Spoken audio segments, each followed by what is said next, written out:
My first time on Mars was unforgettable. After touring every corner of the Earth, living in post-apocalyptic Boston, and studying at a dozen universities, I thought I had seen it all. But while on the ground on the red planet, driving my rover through the whipping dust, that giddy feeling of wonder swept over me once again. Of course, I wasn't actually in any of these places, but both my brain and my body believed that I was. And at the end of the day, is there really any difference? I'm talking, of course, about virtual reality. Virtual reality has been called many things, from a passing fad, like 3D television, to the next big computing platform on the level of mobile phones. By now, many of us have already had the chance to try out VR once or twice, and have already started to make assumptions about the impact that it may or may not have. But regardless of your stance, if I ask you to picture who's actually using VR today, most of us will come up with an image like this. Someone isolated in their living room, waving their arms furiously in the air in between sips of Soylent and handfuls of Doritos. There's a ton of stigma about VR. People think it's for gamers, or claim that it's overhyped, or fear that it's going to have unintended consequences on humanity. And for the record, I think these are all legitimate concerns. But looking beyond them, there is so much more to virtual reality and the promise that it holds. I believe in a future where VR will be used around the world to improve people's lives and bring us closer together. But we're a long way away from that right now, which leads us to the biggest open question facing it today. What is it really for? Or perhaps more importantly, what can it be for? My own obsession with VR lies at the heart of this question. In my quest to answer it, I try to enter VR every single day for the past few years, even if just for a few minutes at a time. In that time, I've seen some things. I've met people and made real connections. I've used it as a tool to improve learning and education. And I've even built new worlds and shared those experiences with other people. But regardless of the specific application, there's one fundamental concept that makes VR so promising to me and all of its enthusiasts. It's its ability to create presence. Presence is achieved when your brain truly believes that you're no longer just standing in your bedroom or your living room, but somewhere else entirely. What VR is and will be for is anything that requires presence, and especially when presence is either expensive or even impossible to achieve. Consider this. We spend a tremendous amount of time transporting our physical brains to places that they're not. Think of multi-hour commutes or flying around the world just to go to a meeting or two. Why do we do this? It's because being face-to-face with someone, feeling present in the same room, matters. Video conferencing was heralded as the technology that was going to end the office as we know it, but it never delivered on that promise because it couldn't achieve presence. But what if we could create VR experiences that made you truly feel like you were in that meeting with those people? How would our concept of the commute or work in general change?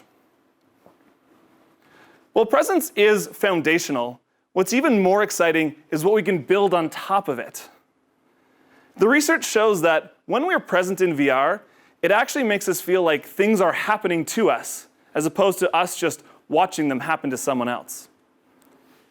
And when we can truly believe that we are somewhere or even someone else, we've just entered the most powerful vehicle for empathy that we've ever created.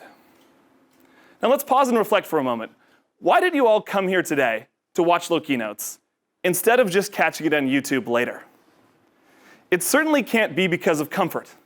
I'm sure your couch is much nicer than these chairs and definitely standing. On almost all metrics, the at-home experience is better than live, except for one. We come to live events like these because we want to feel something. to absorb the energy of the speaker and the people around us, to laugh and to cry, and to share those feelings with the people sitting next to us. In these live experiences, it's our presence that powers empathy. But we can't always come to live events, just like we can't always fly around the world to understand how people live their lives. So to achieve presence, we usually rely on reading stories or watching videos. But it's one thing to read a story about Italy, or to see a picture of Rome, or to even watch a movie like Gladiator. But it's an entirely different thing to step into Julius Caesar's shoes and see the world as he did. The research supports the fact that when we have experiences, even if they're just simulated ones, it makes us much better connect with and understand that content, up to 4 times more than if we were just to read about it or watch it. So while TV gives us a window to peer into another world, VR lets us step into that world and truly immerse ourselves in it. It's an entirely new medium for empathetic storytelling. But what stories can we tell? Consider Clouds over Sidra, a VR experience built in partnership with the United Nations and presented at the World Economic Forum. The mission was to take global leaders and help them better understand what life is like for a young girl living in a Syrian refugee camp, and inspire them to start making a difference. Or consider Melting Ice, a VR documentary featuring Al Gore that transports people to the remote parts of the world that are most affected by climate change to give them a vivid understanding of the real impact that it's already having. VR is also being used to combat domestic violence. In a recent study, researchers have taken men who've committed these acts and put them into VR, except in the body of a woman. The men are then subjected to simulated domestic violence, and it's been proven that it actually makes them more empathetic to the others around them and will hopefully prevent future incidents. These are just a few of the examples that are possible now.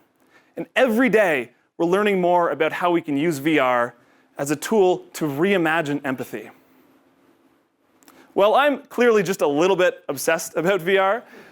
I don't think that it's me or even anyone in this room who stands the most to gain from it. VR is going to unlock experiences for the vast majority of people in this world who don't have access to them right now. Consider the moment when anyone with a headset can feel like they're sitting in a classroom at a top university, listening to inspiring educators and having real social interactions with the people next to them. That's the moment when we've made world-class education available to anyone. The release of cheap but high-quality VR headsets in the coming years will make it possible for everyone not just to feel greater empathy, but to have experiences that were previously impossible for them to have. So, regardless of the opinion about VR you walked in with here today, I encourage you to broaden your perspective on what it can and will be for. Much like how black and white television or the first mobile phone only hinted at what was to come, VR is still very much in its infancy. It will take time, but it's a future worth building towards. And in that future, everyone will have the ability to feel present anywhere, with anyone, at any time, and the human race will be much more connected because of it. Thank you.